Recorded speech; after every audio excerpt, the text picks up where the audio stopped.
Bonjour et bienvenue dans Archi Urbain, l'émission qui vous parle d'architecture et d'urbanisme.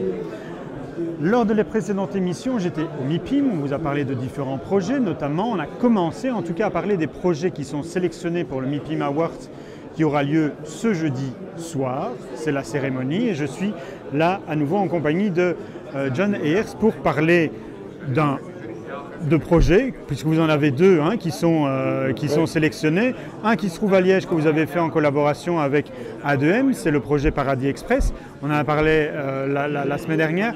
En deux mots, rappelons un peu ce que c'est exactement. C'est un logement, mais également des... Oui, des bureaux. C'est un projet mixte. Il y a des commerces, il y a des logements et des bureaux. Et alors on va parler d'un autre projet qui lui se trouve à Bruxelles. On est juste devant la maquette. Si vous reconnaissez peut-être, ça se trouve... Bon, le projet s'appelle Toison d'Or, donc on sait directement où il se trouve. C'est un site qui a eu une très longue histoire. Oui, très longue. On s'est demandé si ça se terminerait un jour. Exactement, avec un premier permis d'Héron City à l'époque qui a été cassé au Conseil d'État, mais les démolitions avaient déjà eu lieu, etc. Et donc on s'est retrouvé là avec un espacement, un emplacement vide et un peu...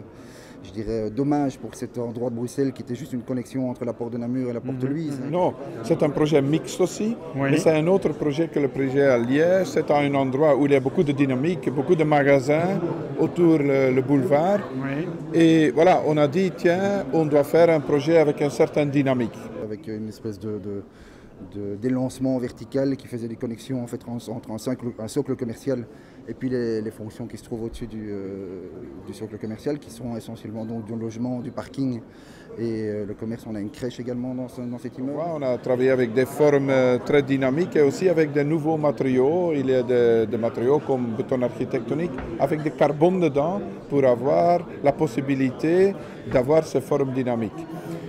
C'est un projet mixte. Je trouve que c'est très important parce que, les sociétés dans lesquelles on vit changent complètement. Et je trouve que c'est intéressant pour les gens qui peuvent habiter dans le centre-ville, mais avoir des commerces, des magasins autour de eux. Et voilà, aussi avec un endroit qui est très agréable de vivre. La particularité de ce projet aussi, c'est qu'il a de l'extérieur, on a l'impression d'avoir une façade très fermée. Oui, mais quand on regarde la maquette, voilà. On voit très bien cet intérieur d'îlot. C'est l'intérieur d'îlot et bizarrement, quand tu te retrouves aujourd'hui dans les jardins à l'intérieur, tu n'as pas du tout l'impression d'être dans le centre-ville parce que tu as cette barrière constructive, en tout cas les bâtiments qui te protègent du bruit de la ville et de l'environnement, et dans une toiture qui se trouve au-dessus évidemment des commerces, mais complètement paysagée en jardin. Alors, le bâtiment a une architecture très particulière, une architecture que je n'appellerais pas une architecture bruxelloise. Mes amis me disent toujours c'est Dubaï à Bruxelles. Qu'est-ce que tu leur réponds? Ce n'est pas correct, je ne pense pas que c'est Dubaï. Je dois dire, on a fait ça ensemble avec UN Studio. Oui. C'est un bureau d'Hollande, parce que ce n'est pas seul qu'on a fait ce projet. Non, quand on a visité avec eux ensemble Bruxelles, on a vu l'art nouveau. C'est aussi un style avec beaucoup de dynamisme. Et ils ont dit, tiens, quand je vois la dynamique qui est autour de l'endroit où ça doit être construit, on doit aussi faire quelque chose contemporain avec beaucoup de volume dynamique. Et ça a été le but.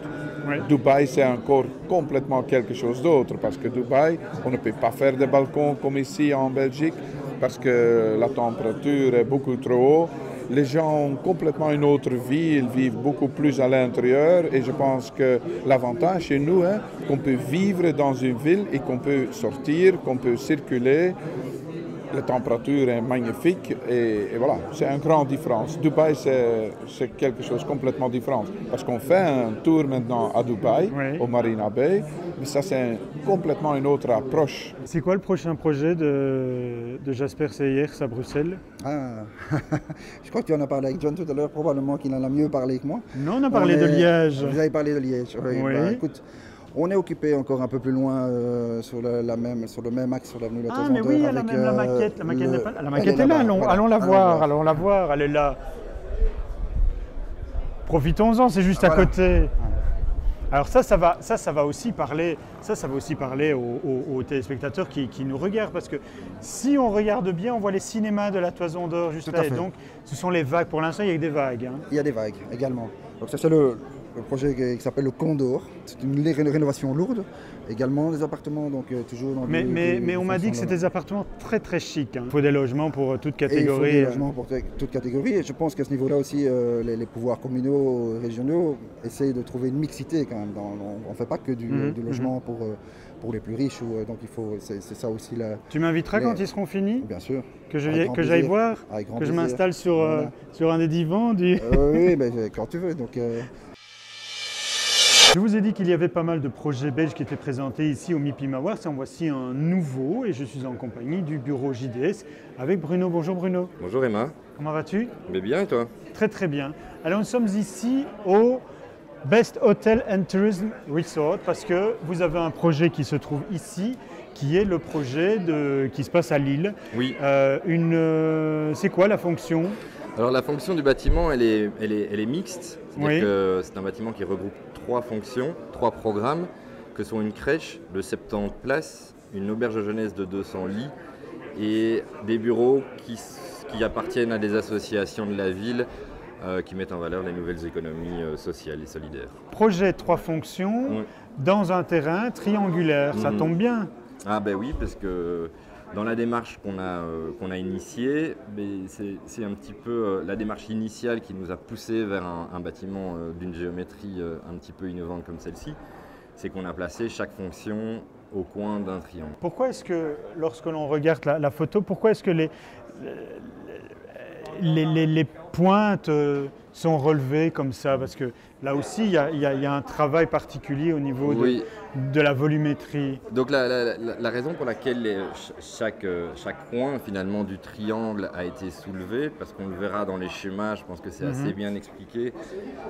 La raison, c'était essentiellement de créer des liens visuels entre les différentes fonctions et de ne pas arriver sur un bâtiment horizontal qui ne nous aurait pas permis de pouvoir justement créer ces vues entre les différentes fonctions. Le fait de relever nous a permis d'une part de créer des vues, mais aussi de créer des liens visuels entre les différentes fonctions. Ça permet aussi de créer une 5e façade, le toit. Exactement. Et ça aussi c'est très important dans la démarche du projet, c'est que la 5e façade est utilisée comme fonction. C'est-à-dire je prends un exemple, par exemple pour la crèche, la 5e façade est utilisée comme zone de jeu extérieure. Du coup, est-ce que vous avez créé des façades différentes pour chacune des fonctions pour que l'on voit la distinction entre les 3 fonctions? Les façades extérieures qui font face à la ville sont traitées totalement différemment en fonction de la programmation qu'elle abrite.